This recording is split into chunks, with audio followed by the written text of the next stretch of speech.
Hello everyone, welcome to the new episode of my video series Polity by M. Laxmikant. आज की video में हम discuss करेंगे Laxmikant book का तीसरा चैप्टर जो कि है salient feature of our constitution. Salient feature का मतलब होता है स्पेशल कैरेक्टरिस्टिक, हिंदी में बोले तो विशेष लक्षण। आज की वीडियो में हम इस चैप्टर को पूरा कंप्लीट करेंगे।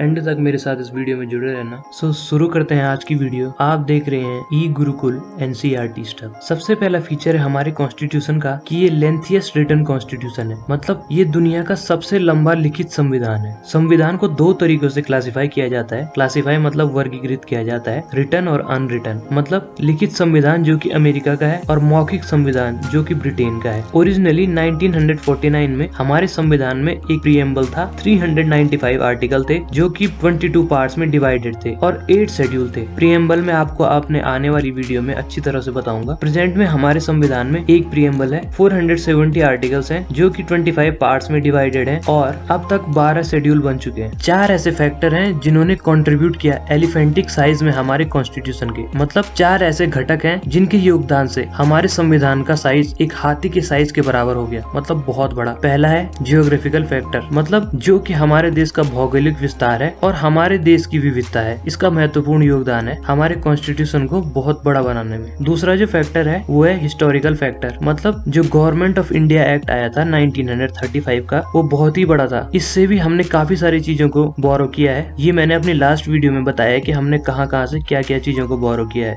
इसने भी बहुत बड़ा कंट्रीब्यूशन दिया हमारे कॉन्स्टिट्यूशन को एलिफेंटिक साइज देने में। तीसरा फीचर है हमारे यहाँ सेंट्रल और स्टेट दोनों के लिए एक ही संविधान है और पहले जम्मू एंड कश्मीर का अपना संविधान था जो आर्टिकल 370 में और 35A में आता था, जो कि सेंट्रल गवर्नमेंट ने अब खत्म कर दिया है 5 अगस्त 2019 को। चौथा और लास्ट रीजन था हमारे संविधान सभा में बहुत बड़े बड़े कानूनी दिग्गज थे जिनकी वजह से संविधान इतना बड़ा हुआ। तो ये थे 4 फैक्टर्स जिनकी वजह से हमारे संविधान का साइज एलिफेंटिक साइज कहा जाता है। अब बात करते हैं हमारे दूसरे सेलिएंट फीचर के बारे में। हमने अपने संविधान को बहुत देशों से लिया है, ये मैंने आपको लास्ट वीडियो में डिस्कस करा है, आप उसको देख सकते हैं, उसका लिंक मैं आपको एंड स्क्रीन पे दे दूंगा। तीसरा सेलिएंट फीचर है हमारे संविधान मिश्रण है कठोरता रिजिडिटी का और लचीलेपन फ्लेक्सिबिलिटी का। अब रिजिडिटी का क्या मतलब है कॉन्स्टिट्यूशन में? एक कठोर रिजिड संविधान वह होता है जिसमें कि संविधान संशोधन करने के लिए एक स्पेशल प्रोसीजर से गुजरना होता है, मतलब एक विशेष प्रक्रिया से गुजरने के बाद ही संविधान में संशोधन हो सकते हैं, जैसे अमेरिका का संविधान है। और फ्लेक्सिबिलिटी का क्या मतलब होता है कॉन्स्टिट्यूशन में? एक लचीला फ्लेक्सिबल संविधान वह है जिसमें कि संविधान संशोधन उसी सरल प्रक्रिया से हो जाते हैं जिससे कि एक साधारण नियम बनता है। आर्टिकल 368 में हमें बताया गया है 2 टाइप के संविधान संशोधनों के बारे में, जिसमें पहला है कुछ प्रावधान ऐसे हैं जो कि स्पेशल मेजोरिटी से ही पास होंगे। स्पेशल मेजोरिटी का मतलब होता है 2/3 मेजोरिटी। इसका सिंपल सा मीनिंग है अगर किसी सदन में 3 मेंबर प्रेजेंट हैं तो बिल पास करने के लिए 2 मेंबर बिल के पक्ष में होने चाहिए और अगर 1 मेंबर भी पक्ष में होता है तो भी बिल पास हो जाएगा। दोनों सदनों में बिल पास करने के लिए यही नियम है और हर सदन में 50% मेजोरिटी के साथ बिल पास होना चाहिए। इसी को हम स्पेशल मेजोरिटी बोलते हैं। जिसमें दूसरा है कुछ प्रावधान ऐसे हैं जो पार्लियामेंट में स्पेशल मेजोरिटी के साथ साथ टोटल स्टेट के आधे वोट से ही संशोधित होते हैं। ये प्रावधान कॉन्करेंट लिस्ट के होते हैं, बेसिकली जिन पर सेंटर और स्टेट दोनों लॉज बना सकती हैं। चौथा सेलिएंट फीचर है federal system with unitary bias. Federal system का मतलब है 2 गवर्नमेंट, सेंट्रल और स्टेट, जहाँ डिवीजन ऑफ पावर है, रिटन कॉन्स्टिट्यूशन है, कॉन्स्टिट्यूशन सबसे ऊपर है, जुडिशियरी हमारी न्यायपालिका स्वतंत्र है। यूनिटरी बायसिंग का मतलब है सेंट्रल गवर्नमेंट का स्ट्रॉन्ग होना, सिंगल कॉन्स्टिट्यूशन, सिंगल सिटीजनशिप और गवर्नर का सेंट्रल के द्वारा चुना जाना। यहाँ पर नोट करने वाली बात यह है कि हमारे कॉन्स्टिट्यूशन में फेडरेशन शब्द का कहीं भी जिक्र नहीं है।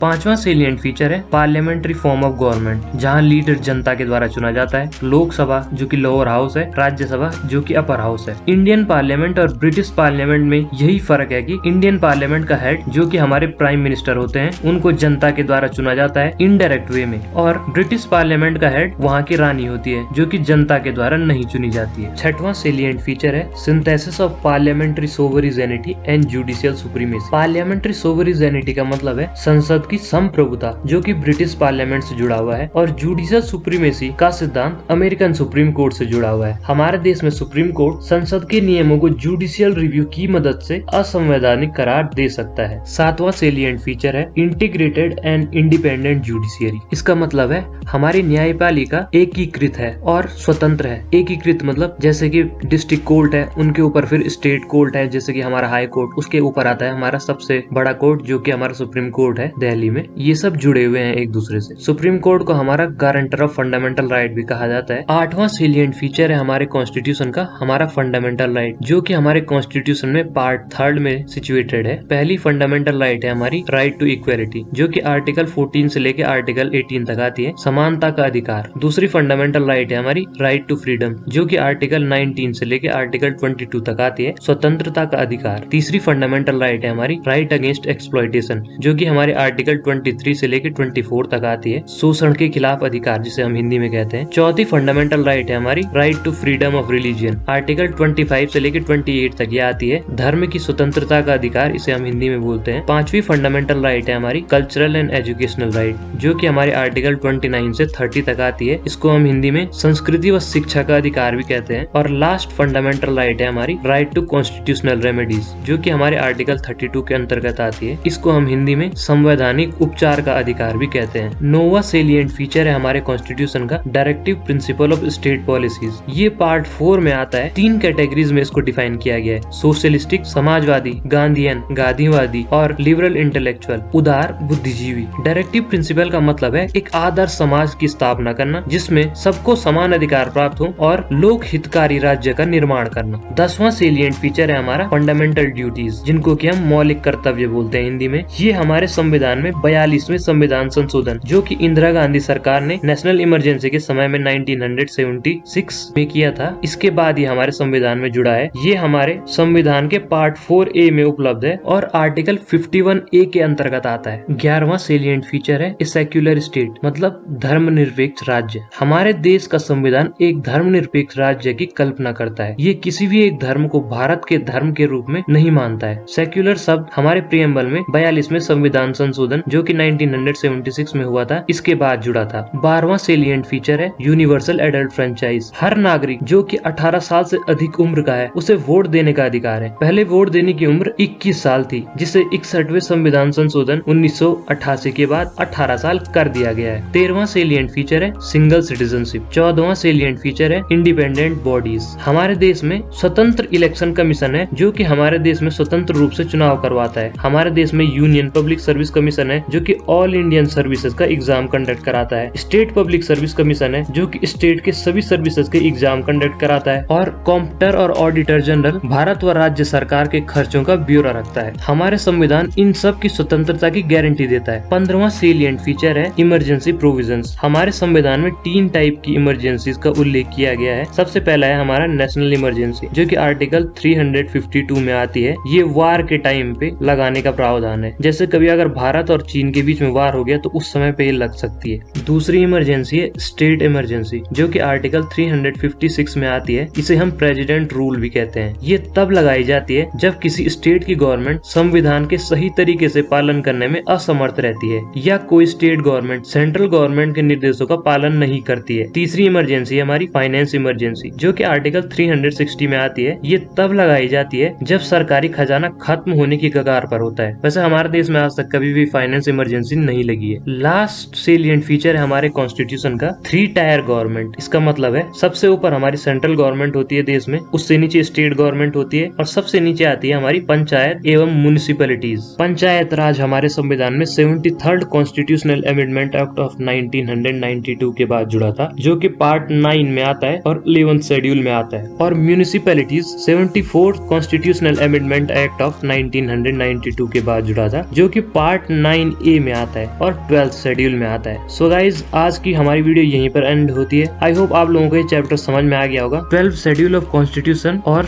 सोर्सेज ऑफ आवर कॉन्स्टिट्यूशन, ये दोनों वीडियो मैंने पहले ही बना करके रखी हुई है अपने चैनल पे। आप इन दोनों वीडियोस को भी देख सकते हैं। अगर आपको मेरी वीडियो पसंद आई तो प्लीज लाइक करना मेरी वीडियो को, सब्सक्राइब करना मेरे चैनल को और शेयर करना मेरी वीडियोस को, सो दैट कि औरों को भी हेल्प हो salient feature of our constitution समझने में।